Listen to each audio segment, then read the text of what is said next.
Hello friends. तो आज हम लोग फिर से देखना चाहेंगे मॉडर्न हिस्ट्री ऑफ बिहार को। हम लोगों ने Bihar at a glance complete कर लिया है और हम लोग कोशिश करेंगे कि मॉडर्न हिस्ट्री ऑफ बिहार पहले शुरू करें, फिर एंसेंट और फिर मेडिएवल। क्योंकि मॉडर्न हिस्ट्री ऑफ बिहार से ज़्यादा क्वेश्चन आते हैं in BPSC as well as other Bihar exam. इसलिए हम लोग पहले इसे करेंगे, फिर एंशियंट और फिर मेडिएवल में घुसेंगे। तो हम लोग को पता है कि पहले यूरोपियन आए थे, जैसे कि पुर्तगीज़, फिर डच, फिर ब्रिटिश, फिर फ्रेंच। तो ऐसे करके बहुत सारे यूरोपियन आए, और भी छोटे छोटे यूरोपियन भी थे, डेन जैसे थे, वो भी यूरोपियन थे, वो भी आए थे। मगर पर्टिकुलरली ये चार पांच जो है हम लोग उसे पढ़ते हैं। तो स्टार्ट करते हैं अराइवल ऑफ यूरोपियन ट्रेडर्स इन बिहार। तो हम लोग को पता है कि बिहार जो था फेमस हुआ था internationally since 17th century. 17th century में जब ट्रेड सॉल्ट पीटर का शुरू हुआ, जिसे पोटेशियम नाइट्रेट कहते हैं, वो बेसिकली ये गन पाउडर में यूज़ होता था। ये गन पाउडर में मैन्युफैक्चरिंग करने में ही यूज़ होता था, तो उसी के लिए फेमस हुआ था। और अगर सवाल आए कि कौन से यूरोपियन जो थे वो फर्स्ट आए थे बंगाल में, तो पुर्तगीज जो थे वो फर्स्ट यूरोपियन थे जो बंगाल में आए थे। और ये इनका ट्रेड का जो सेंटर था वो हुगली में था, जो वेस्ट बंगाल में लोकेटेड है। एक और सवाल बनता है कि डच फैक्ट्री वॉज स्टैब्लिश्ड इन पटना, ये कौन सी ईयर में बना था? तो 1632 में डच फैक्ट्री जो बना था, ये बीपीएससी में क्वेश्चन आ चुका है। ये मेरे ख्याल से 2021 का पेपर में आया था। Its site was present in the northern building of Patna college. Patna college के पास ही एक नॉर्दर्न बिल्डिंग है, वहीं पर ही एस्टेब्लिश हुआ था। अगर सेंटर ऑफ ट्रेड देखा जाए तो कॉटन कॉटन क्लॉथ हो गया, सिल्क गुड्स हो गया, ओपियम हो गया, शुगर हो गया, and most important of all salt Peter, जिसको हम लोग ने अभी देखा कि ये मैन्युफैक्चरिंग ऑफ गन पाउडर में यूज होता था। तो बेसिकली यही ट्रेड होता था। अगर English east India company factory देखा जाए तो कब इस्टेब्लिश किया गया था पटना में? तो ये 1657-58 में हुआ था। ये एक इंग्लिश यूरोपियन थे, ट्रावेनियर। ये स्टे किए थे पटना में फॉर 8 डेज। ये पर्टिकुलरली डेट भी लिख दिया गया है, बीपीएससी का कोई ठीक नहीं है, कुछ भी पूछ सकता है। तो 21 से 28 दिसंबर 1665 में ये एक लिखे थे कि the Dutch company has established there on account of trade in saltpetre. तो सॉल्ट पीटर के कारण ही ये डच जो है एस्टेब्लिश किया गया था। और ये कहाँ किया गया था? तो एक विलेज है जिसका नाम था छपरा, वहाँ पर किया गया था, जो 10 किलोमीटर दूर है आपका गंगा से। अच्छा, लेटर अगर देखा जाए तो 1774-75 में डेन ने भी फैक्ट्री इस्टेब्लिश किया पटना में। तो कहाँ ये इस्टेब्लिश किया गया? तो नेपाली कोठी में यूज़ किया गया। तो अगर हम लोग ऐसे इन जनरल इसी को समराइज किया जाए तो डच जो था 1632 में इस्टेब्लिश किए थे अपना फैक्ट्री पटना में। ईस्ट इंडिया कंपनी 1657-58 में किए थे पटना में। और डेन जो थे 1774-75 पटना में किए थे नेपाली कोठी में। अब हम लोग पढ़ते हैं कि कैसे ब्रिटिश जो था कॉन्क्वेस्ट किया था बिहार को। तो क्या क्या कारण थे? ऐसा तो नहीं था कि ब्रिटिश खुद ही खुद कॉन्क्वेस्ट करने का मूड बना लिया, या फिर हम लोग का जो मुगल साम्राज्य था उसका कहीं ना कहीं गलती था, जिसके कारण ब्रिटिश अपने आप को इतना बड़ा समझ लिए कि कॉन्क्वेस्ट करने पर उतर गए। अगर बेसिकली सोचा जाए तो ब्रिटिश कुछ ही लोग होंगे उस समय का, और हमारे मुगल या फिर जो मुस्लिम पार्ट थे या फिर हिंदू पार्ट थे, वो लोग बहुत लोग थे। अगर रेशियो कंपेयर किया जाए तो मेरे ख्याल से 5:10 5:100 रेशियो होगा, जिसमें 100 लोगों को आराम से हरा दिया गया 5 लोगों के द्वारा। तो आइए देखते हैं कि कैसे कहाँ गलती कहाँ था हम लोगों का। तो 1770 में फारूक सियर एक मुगल शासक लोग थे, वो इशू किए थे फरमान, जिसमें ईस्ट इंडिया कंपनी को बोला गया कि आप ट्रेड करो कहाँ पर?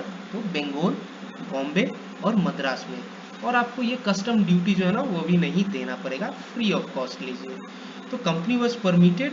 इसके अलावा कंपनी को अपना कॉइन छापने के लिए मौका मिल गया था कि आप अपना कंपनी अपना नोट अपना जो कॉइन है उसे छाप सकते हैं।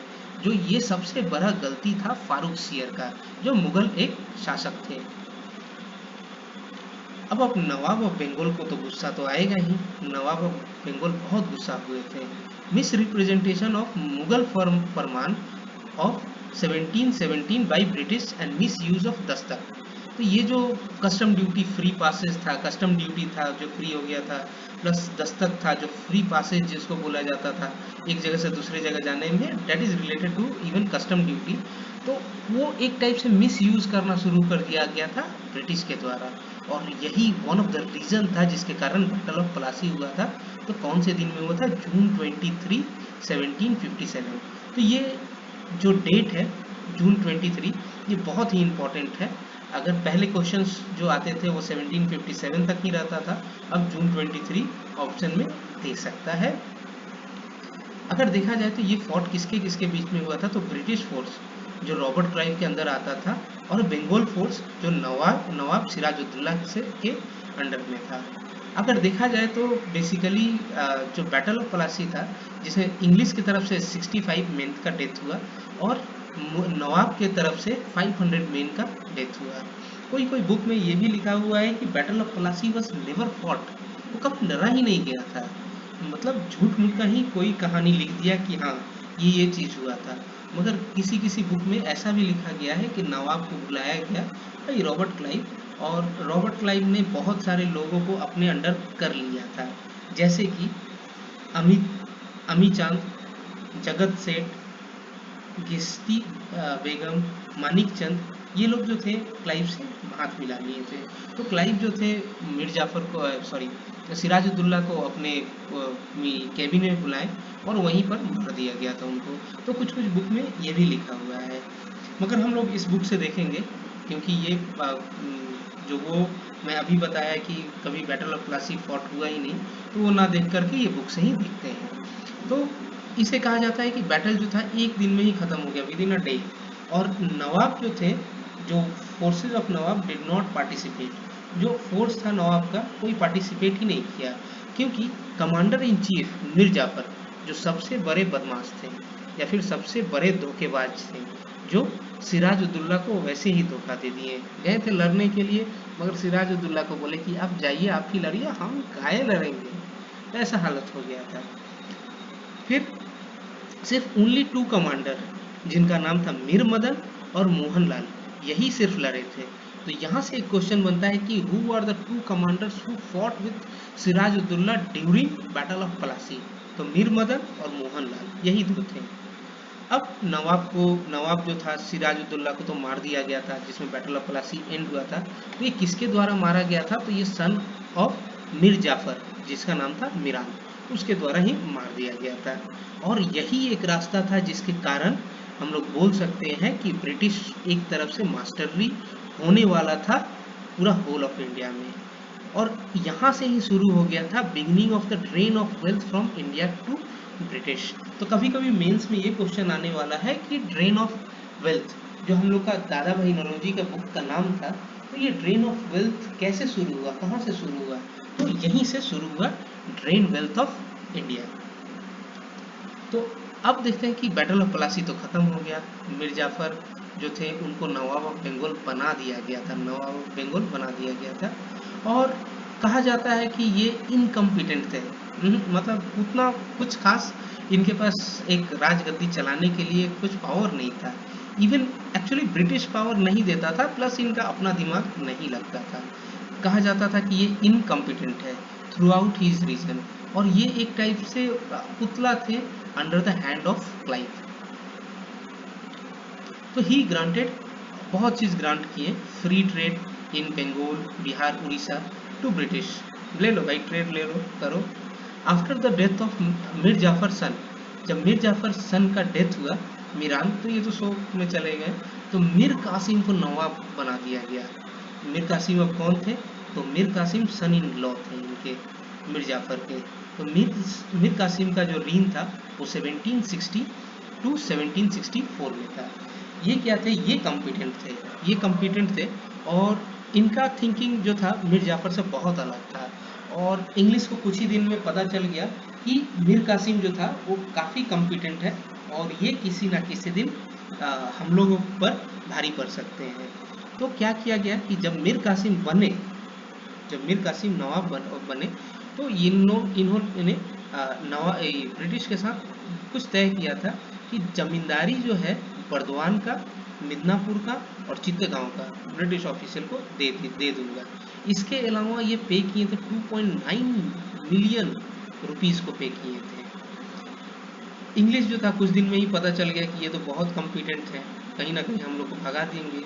तो क्या किया गया था कि ये and would not allow company to use him as a protege of the previous nawab had done. तो जो प्रीवियस नवाब इतना ऑफर देते थे वो मीर कासिम नहीं देने वाले थे, ये समझ में आ गया। Immediately on becoming nawab of Bengal Mir Kasim began to exercise his power. जैसे जैसे बने वैसे अपना पावर एक्सरसाइज करना शुरू कर दिए। He introduced several revenue and military reforms, बहुत सारे रेवेन्यू और मिलिट्री रिफॉर्म्स लेकर आए मीर कासिम, और स्ट्रेंथ किया अपना पोजीशन को। और यहीं से शुरू हुआ beginning of the conflict of Nawab and British for the sovereign power. ये सोवरिन पावर, सुप्रीम पावर के लिए लड़ना शुरू हो गया। अगर देखा जाए तो मीर कासिम थे वही ट्रांसफ़र किए थे capital from Murshidabad to Munger. ये बहुत ही इंपॉर्टेंट है ये टर्म, मुर्शिदाबाद टू मुंगेर, यहीं से कैपिटल को ट्रांसफ़र किए थे। तो सवाल पूछा जाएगा कि कौन थे जो मुर्शिदाबाद से मुंगेर को कैपिटल ट्रांसफ़र किए, तो हमारा मीर कासिम हो जाएगा। इसके साथ साथ ये मिस यूज ऑफ दस्तक होता था, free passes allowed to the company, ये चीज़ को भी स्टॉप किया गया था। Abolish all the duty of on internal trade against British wishes in order to protect the Indian traders.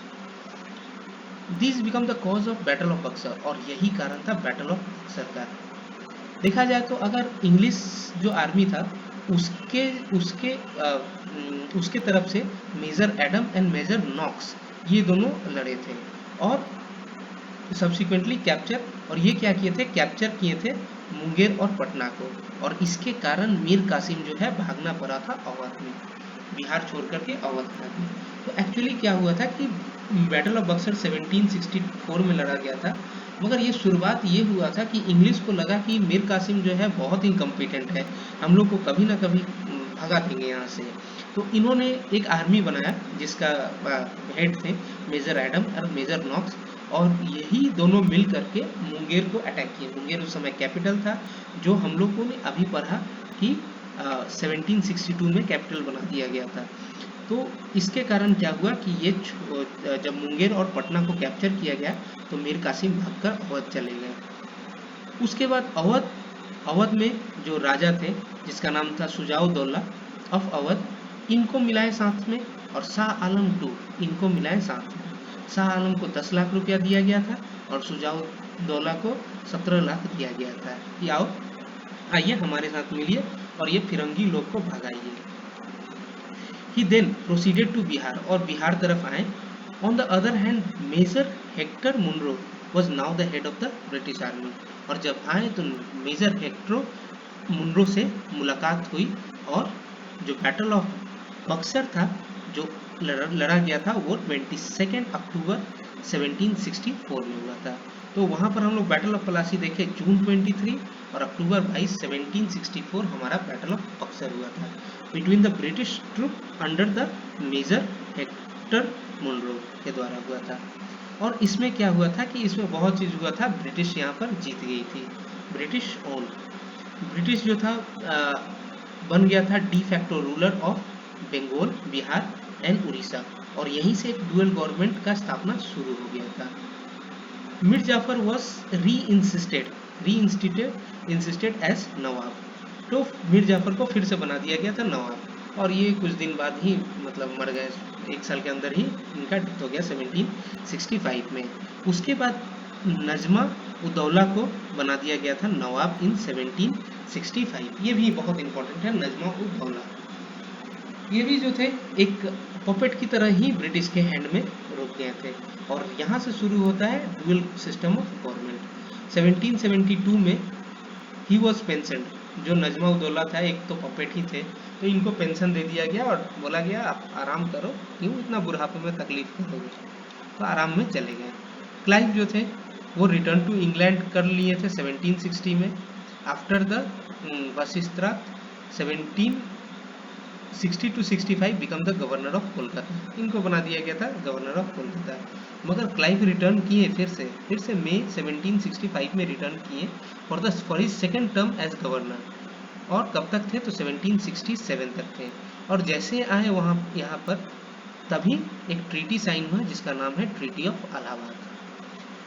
Treaty of Allahabad sign हुआ और इसमें क्या हुआ, शुजाउद्दौला को तो अपना किंगडम मिल गया मगर कारा और इलाहाबाद छोड़ करके, प्लस इनको 50 लाख का रिपरेशन देना पड़ा था।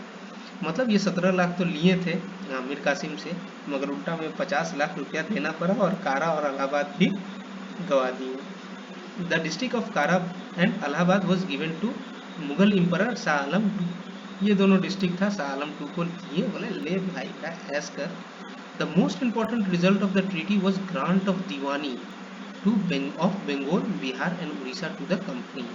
तो ये मेन चीज़ था कि इसमें दीवानी राइट्स दे दिया गया था बंगाल, बिहार, उड़ीसा में।